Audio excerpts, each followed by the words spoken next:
സ്വകാര്യ ധനകാര്യ സ്ഥാപന ജീവനക്കാരുടെ ഭീഷണിക്ക് പിന്നാലെ ആലപ്പുഴയിൽ ഗ്രഹനാഥനെ മരിച്ച നിലയിൽ കണ്ടെത്തി. ചാരുമൂട് സ്വദേശി ശശിയാണ് മരിച്ചത്. വായ്പാ തിരിച്ചടവ് മുടങ്ങിയതോടെ മുത്തൂറ്റ് ഫിൻകോർപ്പ് ജീവനക്കാർ വീട്ടിലെത്തി ശശിയെ ഭീഷണിപ്പെടുത്തിയെന്നാണ് ആരോപണം. കുടുംബം പോലീസിൽ പരാതി നൽകി. മൈക്രോ ഫിനാൻസ് വായ്പാ പദ്ധതിയിൽ ശശിയുടെ കുടുംബാംഗങ്ങൾ മിനി മുത്തൂറ്റ്, മുത്തൂറ്റ് ഫിൻകോർപ്പ് എന്നീ സ്ഥാപനങ്ങളിൽ നിന്നും വായ്പ എടുത്തിരുന്നു. കുർത്തിക്കാട്, താമരക്കുളം ബ്രാഞ്ചുകളിലായി 1,05,000 രൂപയുടെ വായ്പയാണുള്ളത്.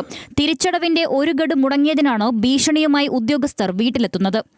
തലേ ദിവസം ഇതുപോലെ മിനി മുത്തൂറ്റിന്ന് ആൾക്കാർ ഇവിടെ, കുർത്തിക്കാട് ഫിനാൻസിന്ന് ആൾക്കാർ ഇവിടെ വന്നിട്ടുണ്ടായിരുന്നു. അപ്പോൾ അവര് അച്ഛൻ്റെ കൂടി 3 പേരായിട്ട് അവര് വന്നത്. അച്ഛൻ്റെ കൂടി വളരെ മോശമായിട്ട് സംസാരിച്ചത്. ഇവര് വന്ന് പോയതിനു ശേഷം അച്ഛൻ അന്ന് വീട്ടിൽ വന്നിട്ടില്ല. വീട്ടിൽ പിറ്റേന്ന് രാവിലെയാ വരുന്നത്. രാവിലെ വന്നപ്പോഴാ വീണ്ടും മിനി മുത്തൂറ്റിൽ നിന്ന് കുറത്തിയാടുന്ന ആൾക്കാർ ഇവിടെ 4 പേര് വന്നിട്ടുണ്ടായിരുന്നു. അവരൊന്ന് ഭയങ്കര പ്രശ്നമായിരുന്നു. അത് അവര് പോയതിനു ശേഷം വേറെ താമരക്കുളത്തിൽ നിന്ന് ഫിനാൻസുകാർ വരുന്നു. അതും മുത്തൂറ്റ് തന്നെ.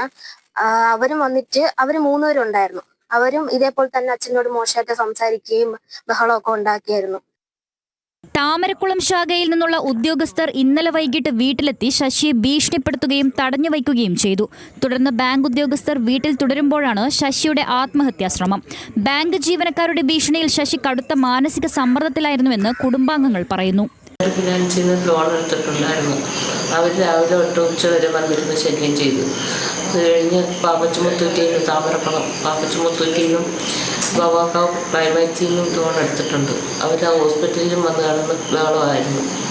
അങ്ങനെ ഭർത്താവ് കാരണം അവിടെയും വെച്ച് ഭയങ്കര പ്രശ്നം ഉണ്ടാക്കിയാലും ഇവിടെ വന്ന് പ്രശ്നം ഉണ്ടാക്കിയാലും ഭർത്താവ് ചെയ്ത് കടം കഴിയില്ല. ഗൃഹനാഥന്റെ ആത്മഹത്യയിൽ മുത്തൂറ്റ് ഫിൻകോർപ്പിന്റെ താമരക്കുളം ശാഖയിൽ നിന്നുള്ള ഉദ്യോഗസ്ഥർ പ്രതികരിക്കാൻ തയ്യാറായില്ല. ബന്ധുക്കളുടെ പരാതിയിൽ വള്ളിക്കുന്നം പോലീസ് അന്വേഷണം ആരംഭിച്ചു. ന്യൂസ് മലയാളം, ആലപ്പുഴ.